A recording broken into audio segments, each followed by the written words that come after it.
This lack of care and safeguarding will never happen again. I think first up, obviously, I thank the Noble Lord for his very kind comments, and I'm acutely aware of his interest in this area. I think first it's probably right that we should thank the Children's Commissioner for looking into this area, and my understanding is that the Children's Commissioner has written to the Home Sec and we will respond in due course. In terms of lessons, obviously the cases that you raise are distressing. I think it's worth just saying that children continue to be our top priority. The well-being of the children continues to be our top priority, and we'll continue to work with other departments to ensure the safety of children remain in our top priority. But it's something that we'll continue to evaluate and try and make improvements as we go forward. To his new post, it couldn't happen to a nicer person.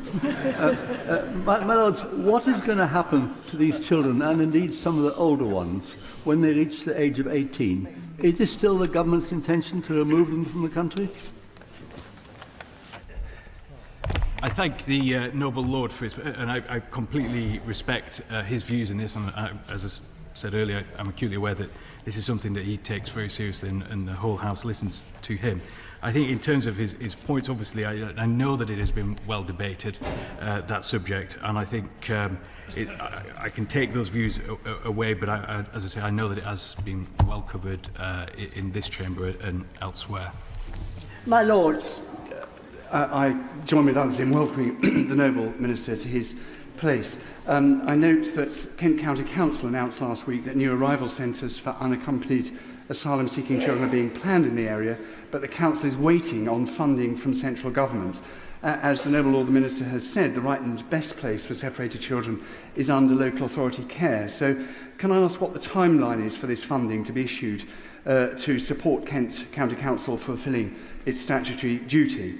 Especially given that they're responsible for hundreds more children than the prescribed limit under the national distribution system, and we don't want to return to the use of hotels.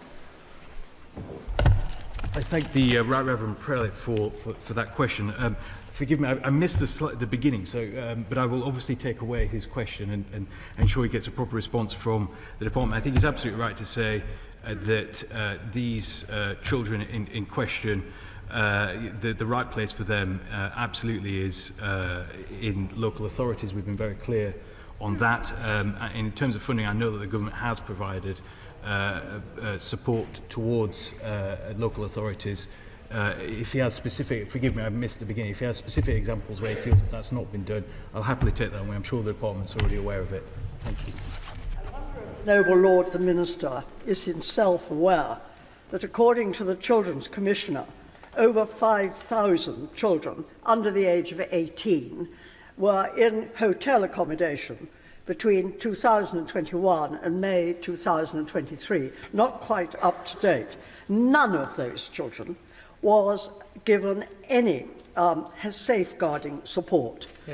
The support apparently came from other people in the hotels and from the hotel staff. The question asked by the Children Commissioner, which now I ask, is what on earth are the government going to do about safeguarding of children in the future?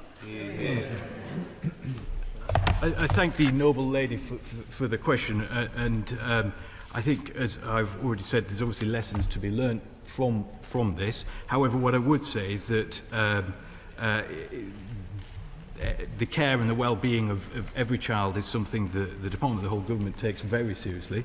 And obviously there are circumstances that I'm sure Noble Lords may be able to give us examples, but as I say, it's something that the department does take seriously is the welfare of those children. Welcome the Noble Lord, the Minister, to his new role, and congratulate my noble friend Lord Dubbs on his birthday. What does the government say to not one but two High Court decisions now holding the government in dereliction of its duty to these most vulnerable of children? How many exactly went missing from hotel accommodation, and how many have been found?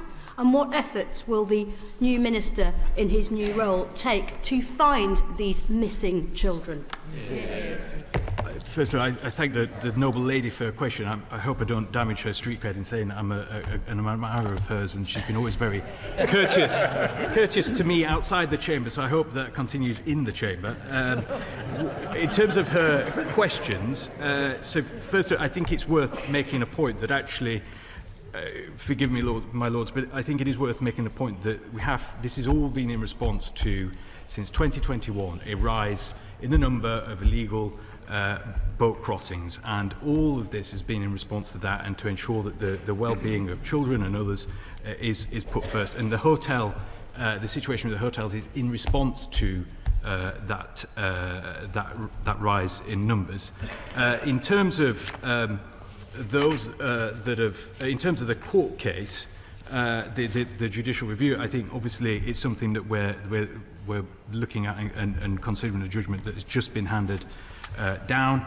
In terms of missing, I think first I think it's worth me saying that obviously any missing child is something that we take extremely seriously, and there's steps in place to ensure, safeguarding procedures in place to ensure that in those circumstances unaccompanied asylum-seeking children are located.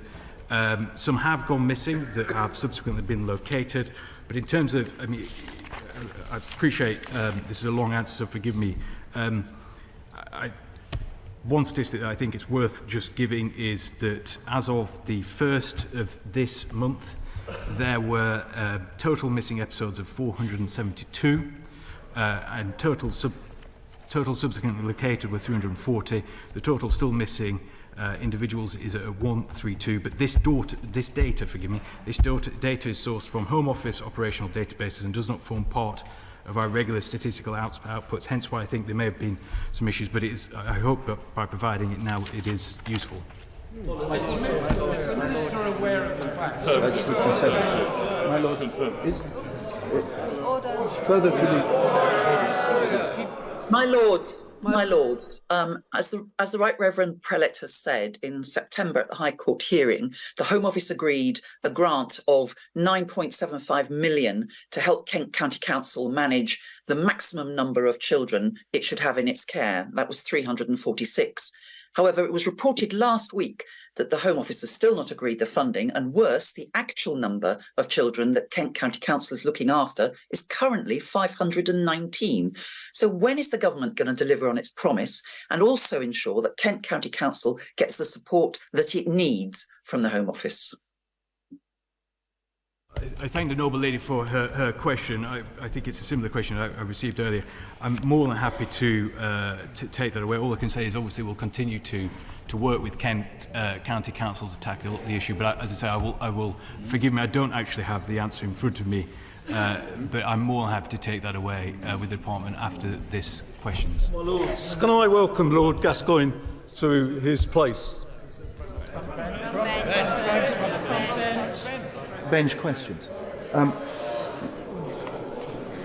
Further to the questions that we've had, would my noble friend not agree that this underlines how important it is for the government to continue to tackle the criminalised gangs who are responsible for bringing many of these children to this country?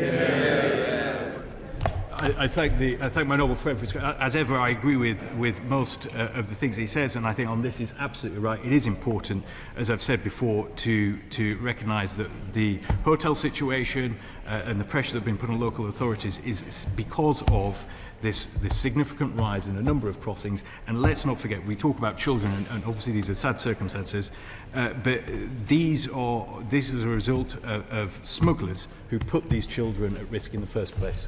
Third double question, Baroness Sherlock. My Lords, I beg leave to ask the question standing in my name on the order paper. My Lords, DWP has used forms of AI for some time, and we are continuing to investigate new opportunities. This includes looking at how generative AI can help us deliver high-quality services to improve customer experience and colleague efficiency. We are aware of the transformative benefits of AI as well as the potential risks. We have created the AI Lighthouse programme to explore opportunities, and we have a framework ensuring that we work safely, ethically and transparently. My Lords, this question has become topical since I tabled it, since the government has decided to take powers to look into the bank account of every pensioner in the country. But that's made me even keener to understand exactly how DWP is using AI. So can the Minister tell the House, is it used to select people for health reassessments, or deciding who to investigate, or who to sanction? And if so, what safeguards are in place to ensure that it's used transparently and fairly? How do we avoid it becoming a sort of digital version of stop and search? Well, I hope I can reassure the Noble Baroness that we already have a proven track record in delivering technology in a responsible and a well-governed way, and we have extended our governance to include an AI steering board and assurance and advisory group. DWP always ensures appropriate safeguards are in place for the proportionate, ethical and legal use of data, with internal monitoring protocols adhered to. Can I perhaps further reassure her that the Cabinet Office, Central Digital and Data Office, has recognised our Lighthouse programme, Safe Acceleration Framework, as an exemplar for AI development in government? My Lords, given that the DWP's proposed total expenditure for 2023-24 is a staggering £279.3 billion, can my noble friend tell the House whether this AI and use of AI will contribute and is contributing to cost efficiencies within the department? I can reassure my noble friend that it will. Can I just perhaps give a bit of granular detail, which is a 2021 DSIT report highlights the potential impact of AI on the UK labour market, and this includes, of course, DWP. That automation is forecast to increase, rising from an estimated 7% to 30%. But perhaps I can sort of reassure her that with the changes, there will be a net gain, I think. We have an average of about 900,000 employees per quarter, moving from one job to another. So I think I can reassure her that my department's employees will reduce, but there will be other opportunities for those in AI. Lords, government is rolling out, as the Minister has said, a massively complex new systems with significant risks to claimants, whilst not having got their original systems in order. We hear reports constantly of backlogs at the Future Pension Centre, of payments for national insurance credits being lost within the system, and more historic pension errors coming to light when it comes to things like home responsibilities protection. Can the Noble Viscount the Minister update the House on the steps to get those existing systems in order, and what learning exercises will be carried out to ensure that no such errors will be carried forward on the new and potentially more powerful systems which the Noble Viscount has outlined? Well, we're certainly working very hard to look at the delays and to mitigate the delays, and AI will be, over time, a game changer for that. But to manage and mitigate risk, we've produced a risk framework in line with the Department of Science, Innovation and Technology. So we're setting out AI governance and approach to AI enablement, which will be transformational. I pick up on what my noble friend said about digital stop and search, because there's growing concern about the potential for hidden bias in the use of algorithms to detect social security fraud. What steps have DWP taken to prevent such bias with potentially discriminatory outcomes? Baroness raises an important point, because we are committed to building trust in our use of AI and are fully aware of the risks of the technology, as discussed as it happens at the UK AI Safety Summit. So where AI is used to assist its activities in prevention and detection of fraud within UC applications, DWP always ensures appropriate safeguards. And bias is something which we're very alive to. It will very much depend on the input of data. And we have got some risk profiles in place to ensure that we adopt best practice in that effect. My Lords, given the appalling amount of fraud within the DWP, costing billions a year, surely we should welcome the fact that the DWP are using AI and algorithms to actually target this problem. But the key presumably is once AI has reached a conclusion, actual human beings should then review the situation. And can you tell the House, do the DWP have internal quality assessment procedures that are robust? A couple of questions there. So we continue to explore the potential of AI in combating fraud, and this includes the Integrated Risk and Intelligence Service, using AI to assist in identifying possible fraud in processing universal credit advances. But to answer my noble friend's question, importantly, DWP does not use AI to replace human judgment when considering the potential for incorrectness, to either determine or deny a payment to a claimant.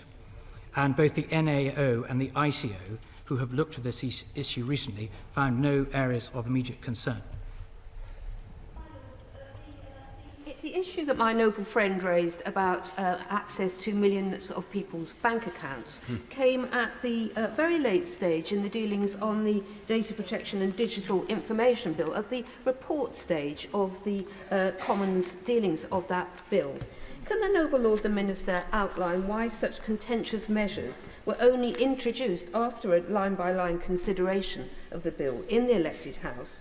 Why did the government refuse the opposition's request that the legislation go back to committee stage as the online safety bill in the last session? And can the noble Lord the Minister justify why this very, very contentious piece of legislation is being rushed through?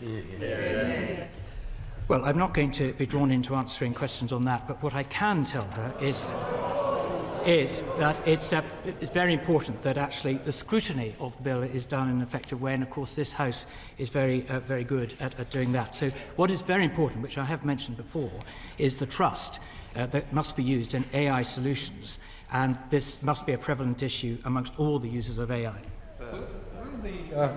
Will this AI enable people who are on social security to get a better deal, to get off of social security, so therefore tapping in to the skills and ability of millions of people who are caught in the Bastille of poverty and social security? Yes, and I think I can outline that a lot of very good work has been done so far, so that the work, as I said earlier, still has to include human judgment. But the AI is being used to assist with improving on repetitive processes for staff. We're introducing conversational platforms for triaging, which again will lead directly to having a human face. And the whole point is to speed up the process and to include more human judgment in ensuring that more people get into work and faster. Lord say if he's seen the website Paradot. And if not, would he say he would look at it? Could he say whether the department is examining whether the buddy concept which is developed there could be used within the department he represents and in other government departments, and what the consequences of using that in government service will be? I'm not aware of that, but I will most certainly look at it. Will Lord the Minister say what percentage of staff within the department are fully skilled and trained on the use, application and the assessment of AI decisions? I will certainly need to write to the noble Lord with those very specific figures. Noble Lord the Minister has said repeatedly that he wants the public to have trust in the use of AI in the system. Could he tell us, therefore, what proportion of cases where AI has been used is it then subsequently checked by a human, and will he publish the results of that analysis to show whether or not the AI decisions are the same as the human decisions, or perhaps better or worse? Well, what I can do in answering that is to give the noble Lord some reassurance of the processes that we have in place, because AI is an evolving, iterative process, and I think it's very important to highlight the fact that we have a test and learn approach, so that we must proceed with extreme caution in terms of what we are doing. So test and learn means we need to get to a point where we are assured that this will work and that nobody will be affected detrimentally, and then we can accelerate the programs that we have. Fourth oral question, Ernest Ritchie of Downpatrick. My Lords, I beg leave to ask the question standing in my name on the order paper. The Government welcomes the Cancer Research UK report Longer, Better Lives, which rightly highlights progress made against cancer. We have invested over £100 million into cancer research in 21-22 through the National Institute for Health and Care Research. We are working closely with research partners in all sectors, and I am confident the Government continued commitment to cancer research will help us build on that progress, leading to continued improvement for all cancer patients. Could I thank the Noble Lord the Minister for his answer, and it's quite clear that that manifesto highlights the priorities required for tackling rising cancer rates with a growing ageing population, including the need for more investment in research, greater disease prevention, earlier diagnosis through screening, better tests and treatments, as well as cutting NHS waiting lists and investing in more staff.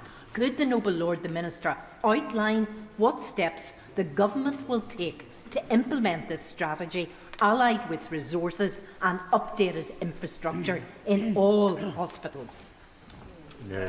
Yes, absolutely. I'd first like to thank the work that the Noble Lady does in this field, and also welcome the manifesto, specifically on rebuilding the global position on research. We've actually done a good job on that. We are now gone from a position of 26% of the clinical trial responses being in the time to international standards to over 80%. On the prevention, the biggest prevention method anyone could take is the smoking, because that's the biggest cause of lung cancer, as we know, and so we're introducing that to prevent smoking going forward. Early diagnosis, we've introduced an excellent example in terms of lung cancer, where we used to have the situation whereby 60% of people weren't detected until they were stage 4, when that's often too late. Now, through these mobile lung cancer units, we're detecting 70% at stage 1 or 2, where they've got a 60% chance of survival. Across the field, we're doing a lot on this that we can feel proud of. To continue the research question. You can't see. Does the Minister recognise that one of the causative factors of cancer is obesity? And 40 million people in this country are obese, and it's costing, the latest estimate, £100 billion a year. Is it not time to adopt the technique, the campaign that Norman Fowler successfully conducted in the 1980s, because he had the courage to state the truth and make sure it was successful? Yes, and we are taking extensive action on the obesity front, because as well as a major cause of cancer, it's a major cause of a lot of ill health. In fact, if you look at the research on it, we've taken action against the 96% of reasons which are really increasing calorific intake in terms of what people buy in the supermarkets. So we've taken a lot of action, and things such as the sugar tax, drinks levy has decreased sugar by at least 14% in drinks. My Lords, I congratulate the CRUK in producing this magnificent report on manifesto. Continuing with the theme of research, the report identifies the necessity to further close the funding gap in research will be about £1 billion in the next decade. Research in key areas where our scientists are leaders in the world, in areas of early detection of cancer using cell-free DNA, technologies such as messenger RNA for vaccine production, using genomes and early protein expressions for early diagnosis. I know the Minister mentioned key areas of reducing lung cancer, etc., using the known technology. But it's in discovery science that we need to increase the fund, particularly when the government funding is far behind the charity funding, particularly from CRUK. Well, I absolutely agree that the research funding is key in this. That's why I mentioned the 100 million that was spent in 21-22. Also, the Medical Research Council are spending 125 million per annum on cancer research. And that's allowing us to introduce vital things, the point-of-care cancer treatments, for instance, that our regulators have brought in ahead of anyone else in Europe, showing the key flexibility our regulators now have, meaning that people can have individualised cancer care. So I absolutely agree with the Noble Lord that we need to be investing in these sorts of activities. My Lords, I recently met with one of our excellent specialist cancer hospitals, and they explained that they have tens of millions of pounds in the bank that they would like to spend on facilities and equipment to support new cancer treatments, but they can't. And the only blocker, my Lords, is that they cannot get a certificate from the local integrated care board to authorise the capital expenditure. Frankly, I was astonished by this, and I wanted to invite the Noble Lord, the Minister, to explain in terms that even I can understand why the government thinks it's a good idea to prevent a world-leading hospital trust from spending money it already has on much-needed cancer research facilities.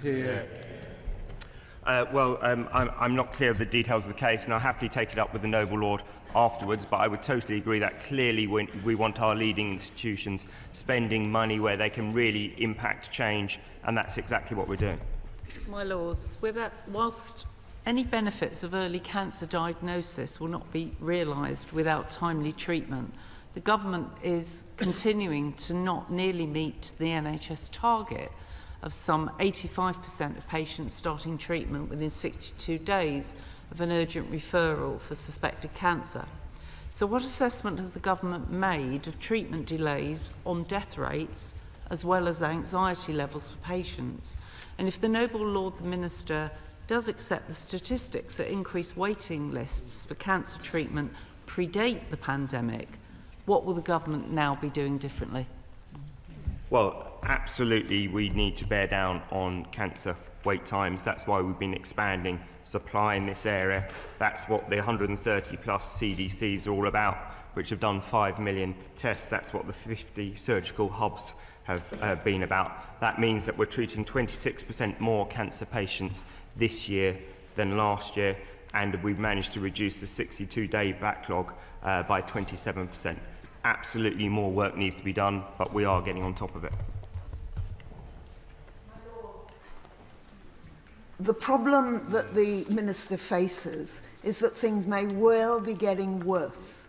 Because of the extensive waiting lists, one major cancer centre in London is saying that the number of people being referred to the cancer pathway has rocketed because of the large number of people on other waiting lists, so that the number that they are now seeing for the cancer pathway is only 2% of them actually end up having cancer.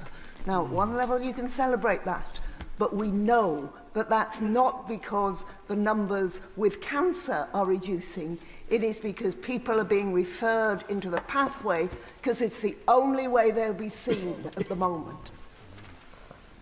No, I don't believe that's why people are being referred. It's to give them peace of mind.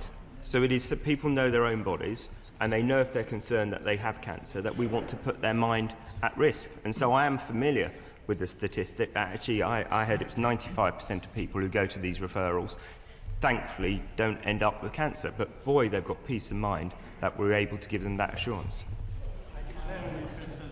Son, who's an oncologist, as the Minister knows, one of the most serious forms of cancer, and it's growing at this time, is melanoma.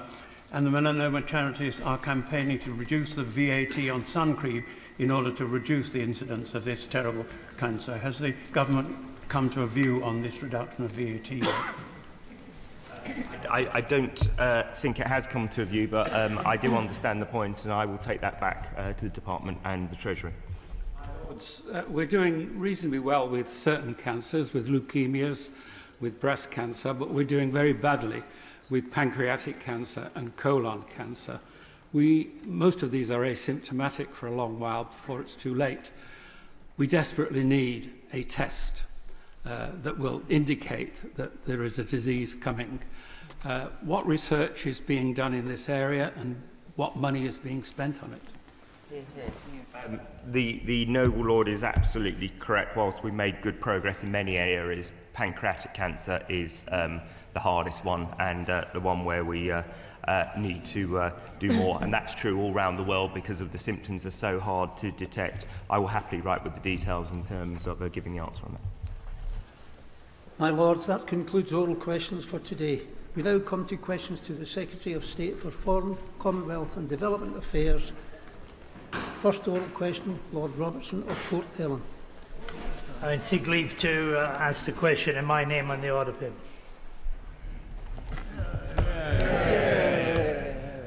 My Lords, since February 2022, we've committed over £4.7 billion humanitarian and economic support to Ukraine. This year, the UK is providing $1 billion of support to Ukraine's budget through loan guarantees and £127 million of humanitarian support for Ukraine and Moldova.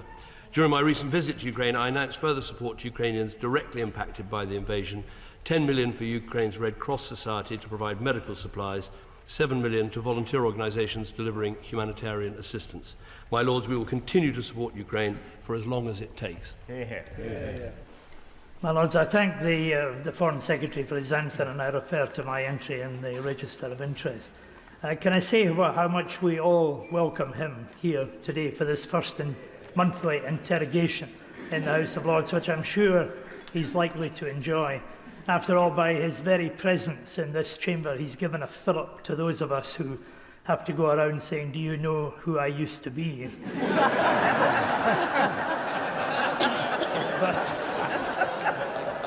But can I commend him on the fact that his very first visit as Foreign Secretary was to Ukraine, because the Ukrainians are not just fighting for their country and for their land and for their lives, they're also fighting very much for us.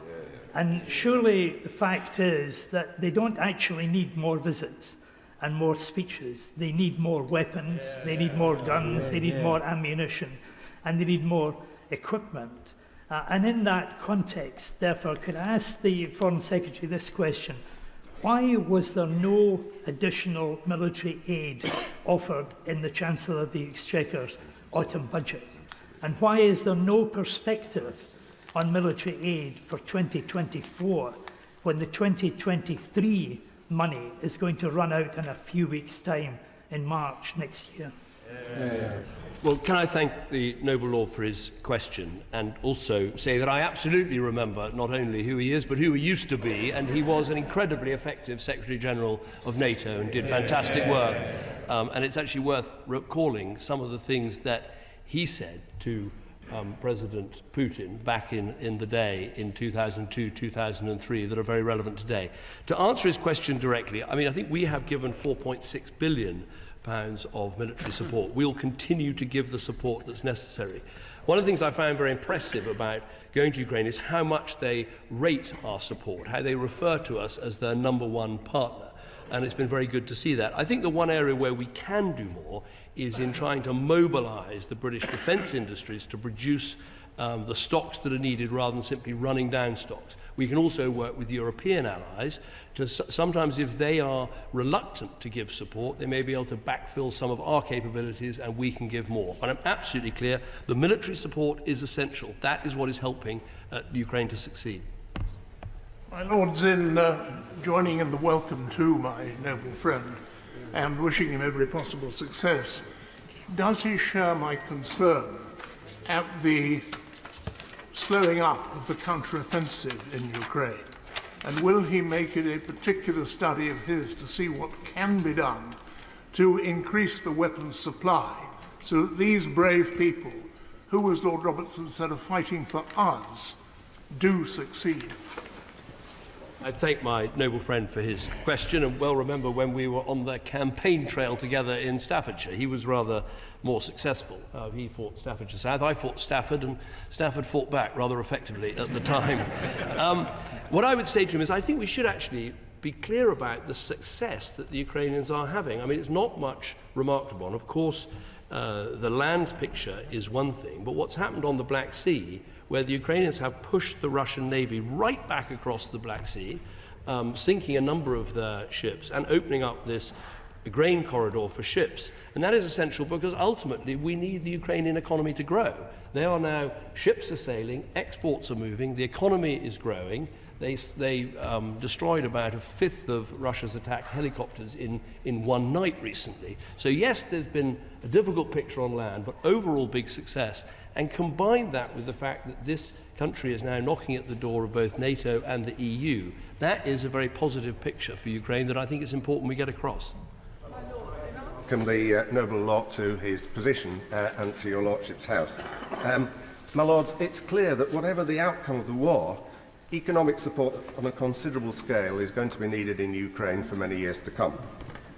This has to be an international effort led by Europe, and if there's to be a coordinated European response, the UK has got to be at the heart of it. So what institutional framework involving the EU and the UK does the Noble Lord propose to ensure that economic support is provided in the most efficient and effective way? Well, I thank the Noble Lord for his question. I think there are two answers to that. One is the EPC, this new body that brings together EU members with other European countries, including the United Kingdom. That is a good forum in which to talk about our support for Ukraine. I think the other is the Ukraine Recovery Conference, which we hosted here in June, and that will be a regular fixture. Other countries will host it, and that brings together everybody to try and make sure we maximise the economic support. And I think it marshalled something like $60 billion of economic support for Ukraine. So I think there are ways of making sure we combine effectively with European partners and others to get this essential assistance in place.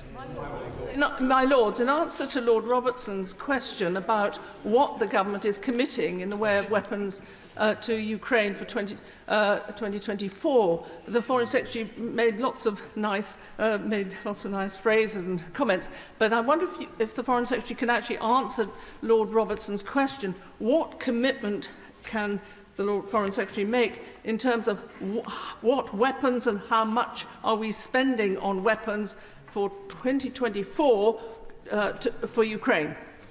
Well, I thank my noble friend for the question. I don't have the figure here for what 2024 will provide. All I can say is we are absolutely committed to continuing to support Ukraine at the level or even ahead of what we've done. And to be clear about this, it's not just the scale of support, it's the type of support. One of the things the UK has done, and I pay tribute to my successors as Prime Minister in this, is always being ahead of the game. Lots of people were worried about giving them NLAW anti-tank missiles. We went ahead and did it. Then others did. Lots of people were worried about giving support in terms of tanks. We did it and others followed. Same again with long-range artillery, and crucially the same again with the Storm Shadow missiles, the long-range fires so-called, which have made such a difference right across the battle space. So we'll continue to support them at that level, asking them what it is they most need and making sure our support is effective.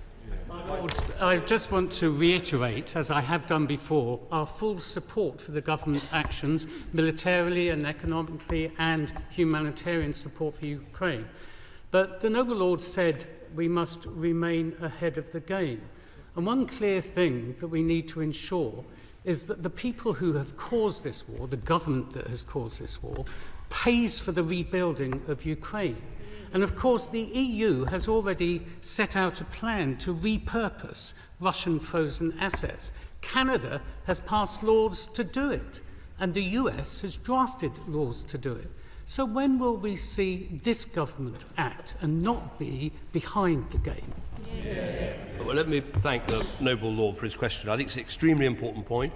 It's one of the things I've looked at since taking office. I'm going to Washington this week and we'll be discussing that specific point with my counterparts in the United States, because to me it's clear, this is confiscated money that is for the benefit that should be taken away from the Russians that possess it and should be used instead, as it were, of reparations coming later. Use it as a down payment now.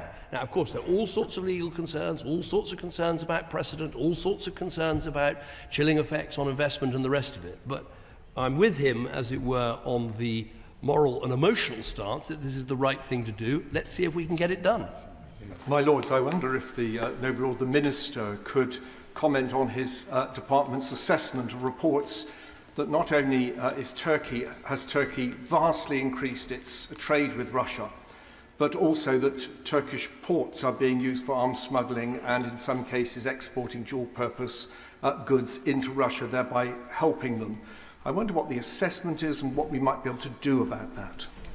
Well, can I thank the Right Reverend Prelate for his question? I think he's absolutely right. One of the things we have to do is look right across the world at where there is potential for countries exporting dual-use goods and other goods of concern to Russia so that they can build more weapons and build more drones and all the rest of it. And he's absolutely right that there are concerns about Turkey. I raised those specifically with the Turkish Foreign Minister when I met him recently at the NATO conference. There are also concerns about other countries, and I can tell him and all noble lords we're going through country by country, concern by concern, and trying to track down where those dual-use goods are coming from and trying to take the appropriate measures, including sanctions where necessary.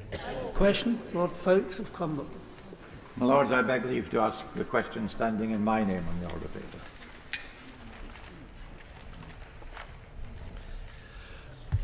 My Lords, the UK's position is clear. The Belarusian regime must release all political prisoners immediately and unconditionally and ensure free and fair elections. The UK has led international pressure on Belarus. We co-founded the International Accountability Platform for Belarus to build the evidence of the brutal repression that the regime is responsible for. We've sanctioned over 100 individuals and entities for human rights violations, and we co-sponsored UN resolutions and investigations at the OSCE in Vienna to shine a spotlight on human rights in Belarus. My Lords, I'm grateful to the Foreign Secretary for that answer as far as it goes. But we must never forget that Lukashenko and his regime supported the Russians in the illegal invasion of Ukraine. And they have imprisoned over 1,500 people, including Stepan Latipov, who I have adopted under the Libereco adoption scheme. And these prisoners have no immediate prospect of release. And meanwhile, Lukashenko's cronies are going around the world, travelling, acquiring assets freely. Now, the government over the last 2 years, the UK government, have said they're going to impose more individual sanctions on the Lukashenko cronies, but nothing has happened. Will the government now look at increasing the sanctions to make sure that pressure is put on to the Lukashenko regime? Well, first of all, let me say to the noble lord that I completely admire what he has done to keep the spotlight on Belarus and the work he and others have done on the all-party group. I think it is hugely to his credit and to the House's credit.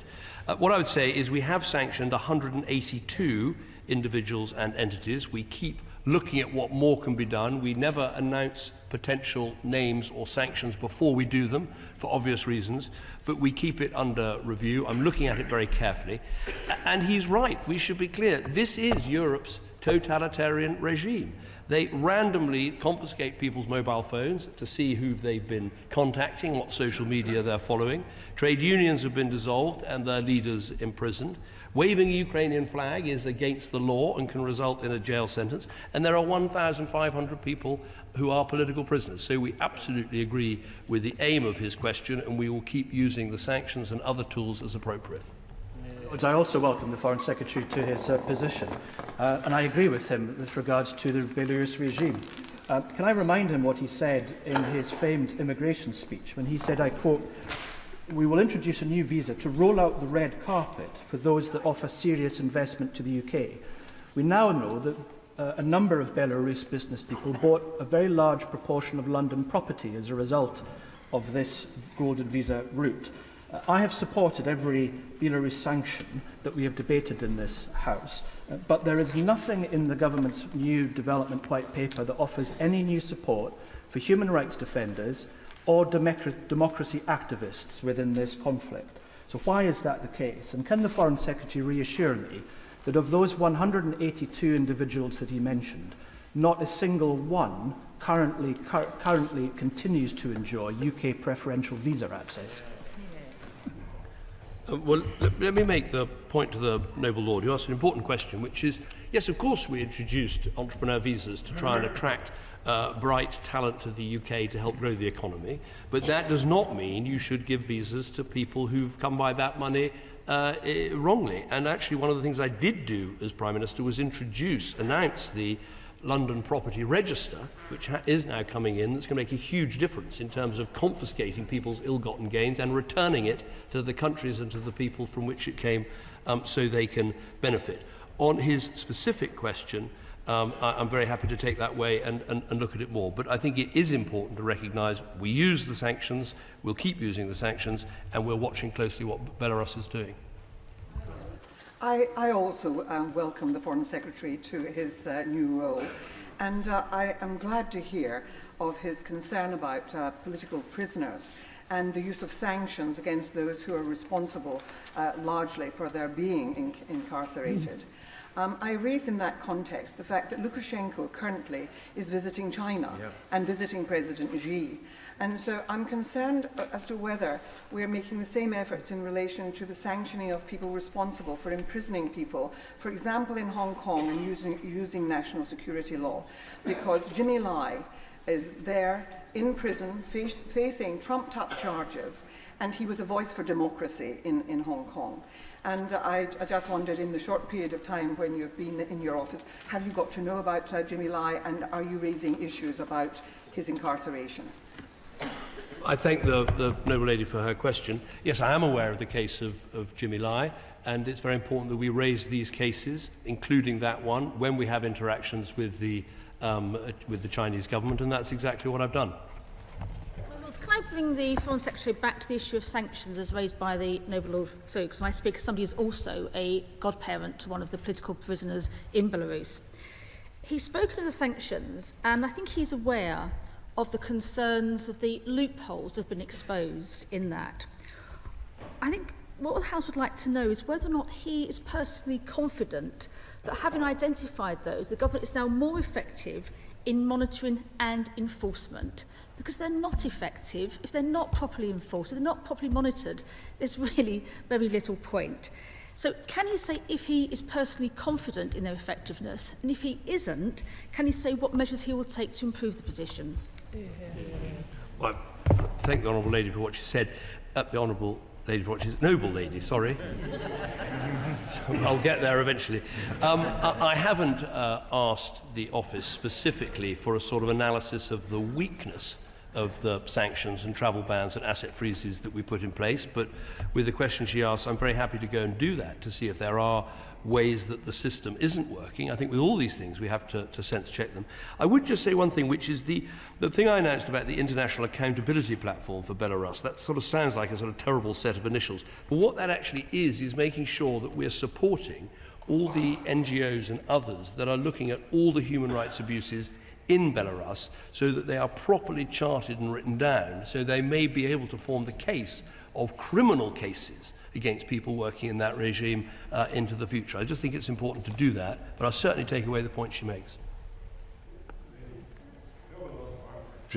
Will be aware that President Lukashenko and President Putin are the only members of an exclusive club of leaders whose countries do not recognize the jurisdiction of the European Court of Human Rights.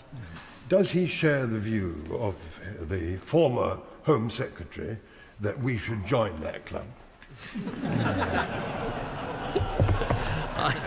I can go back as far as 2005 and point the noble lord to speeches that I made that said, you know, we always have to put our national interest first, whether that is the need to deport dangerous terrorists, whether it is the need to have an immigration policy that works for our country.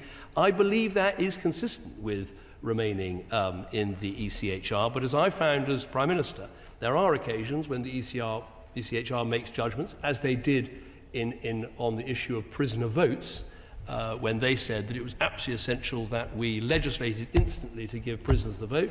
And I said I didn't think that was the case. I think that should be settled by Houses of Parliament, and the ECHR backed down. So that sort of flexibility may well be necessary in the future.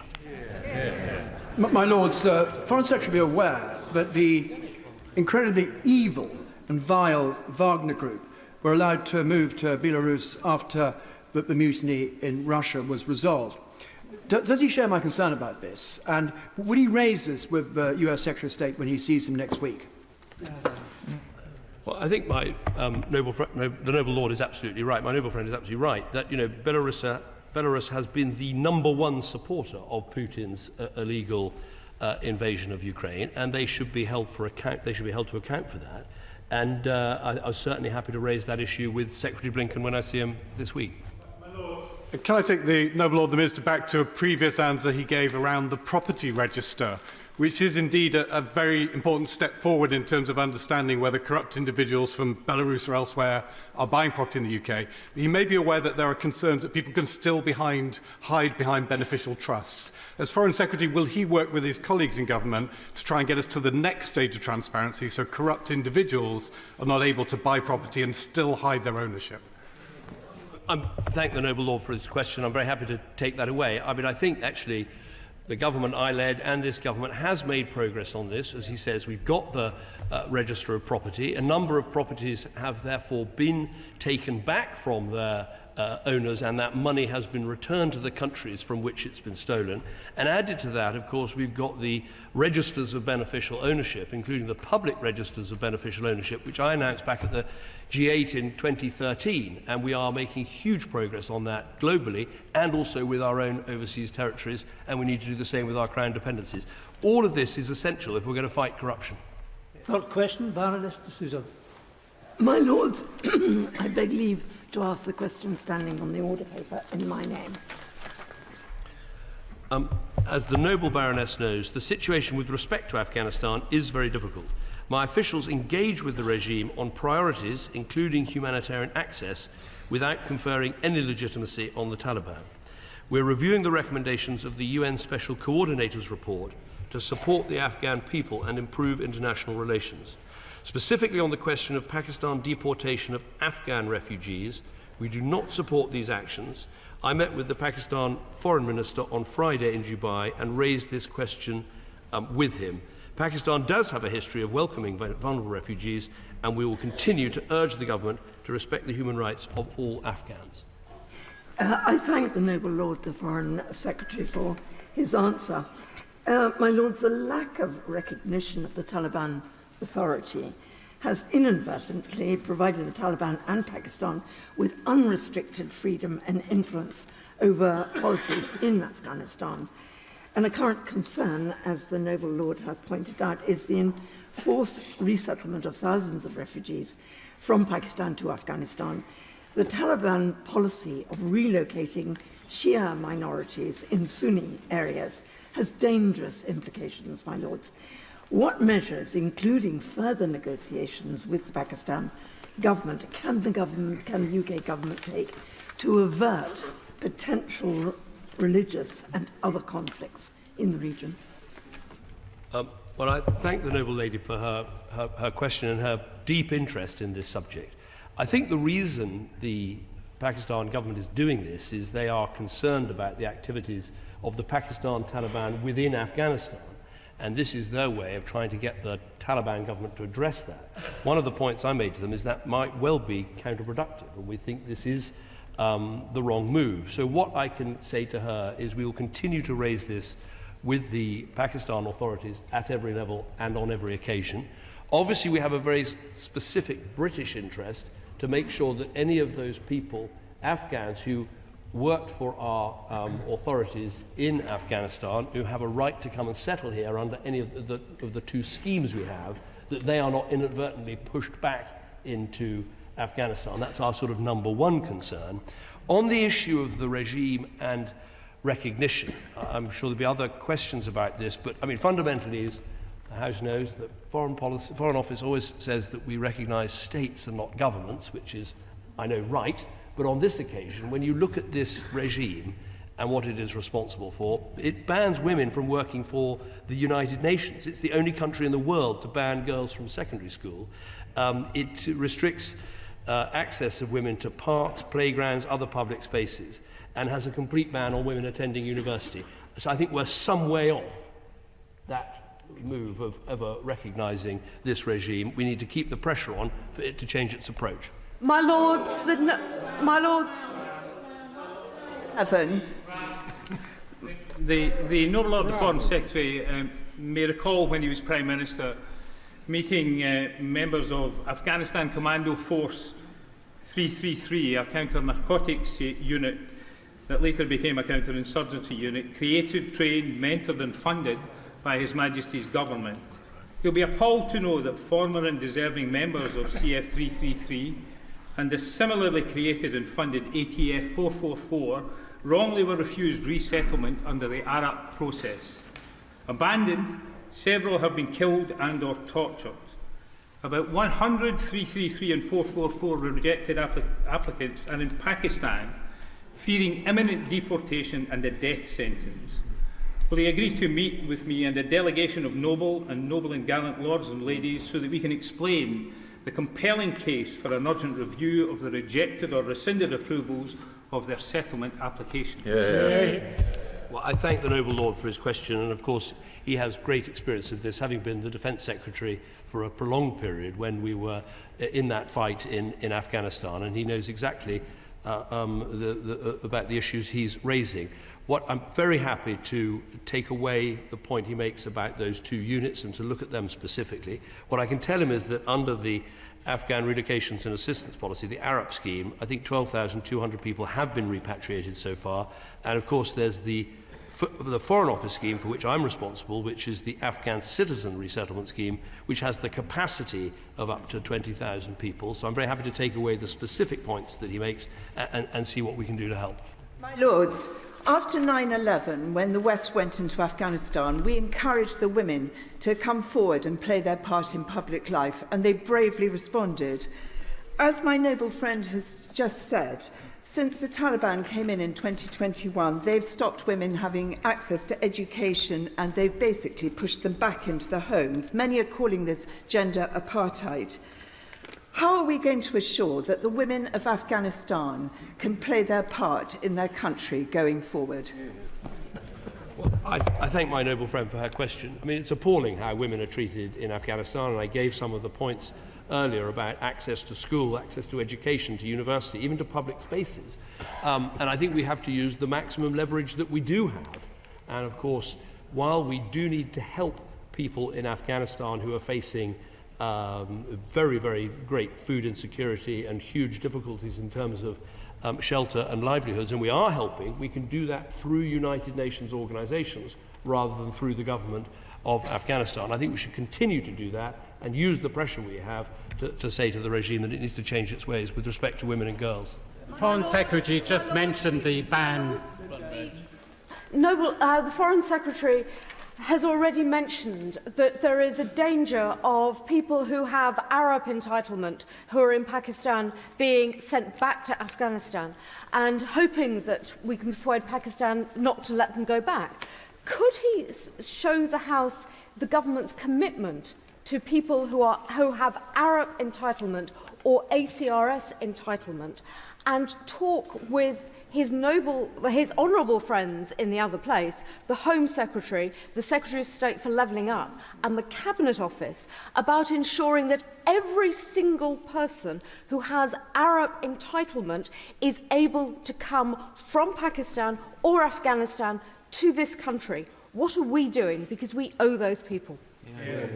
The noble lady is completely right. This is a cross-government effort. We have to make sure we identify these people, we contact these people and let them know about their right to come and live here. And then we have to work out across the different departments of government how to make sure that can happen in a way that works for them and their families. And I can tell her that that's exactly what's happening in government at the moment. My Lords, when the Noble Lord just mentioned the ban on UN aid workers in Afghanistan, and in January, I'm glad to see the Noble Lord Ahmed here, in January, in response to an urgent question, he stressed the need for the Islamic world to speak out. Therefore, I welcome very much his recent discussions with the Pakistan authorities, but can he tell us what he's doing to support the Noble Lord Ahmed in ensuring that we expand that, ensure that other voices are heard, and condemning this isolated regime from banning women from attending hospitals and other humanitarian support is incredibly damaging. Well, I think from what I've seen in the last 3 weeks is that the noble lord, my noble friend, is incredibly active in his travels, particularly around the Middle East, North Africa, and much of the Muslim world, and is an incredibly effective spokesman for the government to actually try and make a change on these issues. I think one of the things that's necessary is to make sure that those states who often privately speak very frankly about these things, that it becomes part of their public narrative. And I think the work we do on that will be really essential. My Lords, now that the government has helpfully dropped its requirement that suitable housing in the UK be secured before Afghans may travel from Pakistan to the UK, and returning to what the noble lord described as his #1 priority, could he tell the House how many UK visas have been issued to those Afghans trapped in Pakistan who we know qualify under one of the 2 main schemes that we've initiated since the policy was reversed on housing requirements? I thank the noble lady for her question. I don't have the figures since that change, but the overall figures are that Arup has seen 12,200 people repatriated, and the ACRS scheme has a capacity of 20,000. Perhaps I can keep her up to date and the House up to date about the figures as they progress. We're obviously doing everything we can to contact those people who are on the Pakistan-Afghan border, but I think it is important at the same time to make clear to the Pakistan government that it would be unacceptable for them to deport anybody that has the right to come here. 4th question, Baroness Way. My Lords, I beg leave to ask the question standing in my name on the order paper. My Lords, last week I met with Vice President Šefčovič, where we discussed issues including the Windsor Framework and support for Ukraine and the Middle East.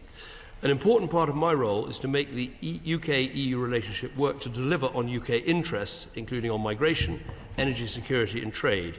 The Trade and Cooperation Agreement remains the basis of our relationship with the EU, and we are committed to maximising its opportunities. My Lords, I welcome the noble lord very much, particularly because I know he's committed very strongly to the Union of Great Britain and Northern Ireland, and also because he's the only member of the Cabinet who hasn't had anything to do with either the protocol or the Windsor Framework. So he comes with clean hands.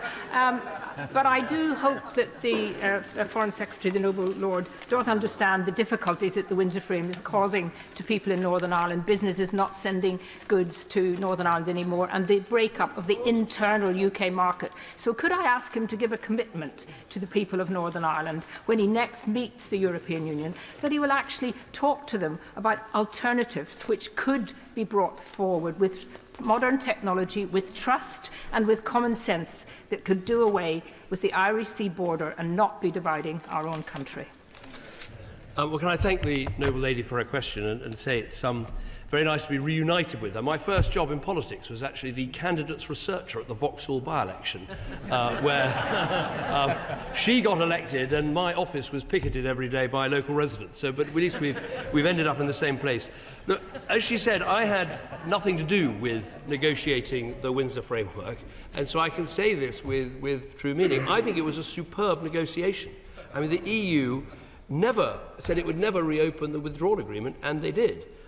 They never, and I say this with real feeling, give an emergency break, and yet they did when it came to Stormont, and they never really make exceptions for single market access for non-single market countries, and yet they have. So I absolutely understand her concerns and worries about it, but I think it was a good negotiation. I think it can fulfil the 7 tests that the Democratic Unionists have put forward, and I know my right honourable friend, the Secretary of State for Northern Ireland, is working extremely hard to try and put the institutions back together again. My Lords, my Lords. My Lords, my Lords, my Lords. The Foreign Secretary mentioned that one of the areas of common interest was indeed migration. Given the signing of a treaty with Rwanda today, Could the Foreign Secretary tell the House what discussions he had with the EU and its member states on that? And can he also tell the House whether Parliament will have the choice to debate and agree that new treaty?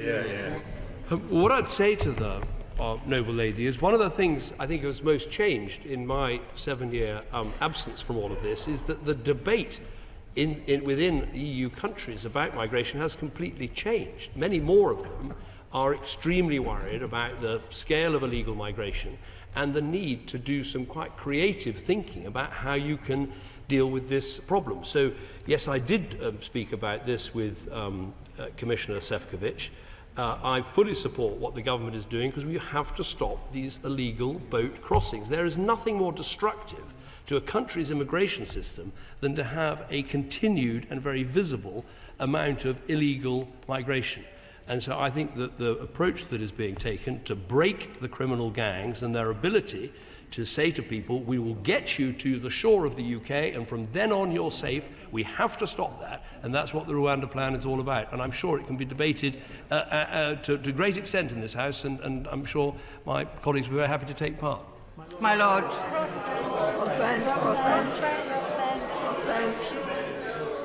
Thank you very much. My Lords, the Trade and Cooperation Agreement contained a structure of 24 committees that were going to assist the process of the trade.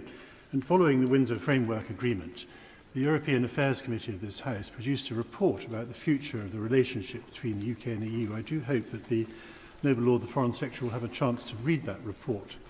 One of the key themes within that report was getting these 24 committees really humming and meeting, and their structures meeting as well, and transacting so that there could be mutual benefit to both sides in improving the trading relationship. I wonder if the Noble Lord the Foreign Secretary could give us a sense of whether that is now happening, and give us also a sense about his determination to keep it going. Well, I thank the Noble Lord for his question. I think that what I'd say is these structured dialogues do seem to work. Only yesterday, the one on citizenship met, I think, for the 14th time and made some important progress. So I think there's a role for those, but I also think there's a role for using all the connections and structures that we have and other meetings we have to try and push forward British interests. And for instance, with my meeting with Commissioner Šefčovič, there's this whole issue about having an energy partnership. I think that's an excellent idea, but we've really got to get to grips quickly with electricity trading. It makes sense. If we've got these interconnectors, let's trade the electricity, let's try and have lower prices here and lower prices there. It's an obvious example of, win-win cooperation, as it were, but a more structured dialogue at the same time, of course. And I will certainly read the report to which he refers, which I haven't yet seen. My Lords. My noble friend, I'm delighted that my noble friend decided to come to this place, a decision that is probably much wiser than the one he made when he sent me here. May I ask him about relations with Greece? And I declare my interest in the Register and as a member of the Parthenon project, whose objective is to create a privately funded foundation to encourage exchanges of teachers and professors and students between our two countries, and also to share in our priceless cultural objectives and artefacts, which include the Elgin marbles. Yes, it's not just the loony left. May I simply say that in our really crappy world, is it not right that we should reach out and use as much power, soft power, as we can to reforge and strengthen our relations with our old friends? Well, I thank my noble friend for his question. I well remember sending him here because a week later we lost a vote by 1, and he was the responsible noble lord. And I remember having some words with him after that, although clearly that had absolutely no effect at all. Look, I don't agree with him about what he says about the Elgin marbles. The government has a very clear position on that has been set out. I met the Greek foreign minister while I was at the NATO conference, and we had a great discussion about all the other aspects of our relationship where we're strong friends, allies and partners. Lords, the Foreign Secretary, when he spoke of the issues that he was talking to the EU about, I think left off one very important one, perhaps the most significant, which that was the issue of international security. Can I take him back to those halcyon days of May 2016? He will recall them well, during the height of the EU referendum campaign. And he was then clear that, and I quote him, much closer security cooperation between our European allies and nations is essential. Now, given his previous commitment, I was surprised he didn't mention it in the list of things he was looking at the moment.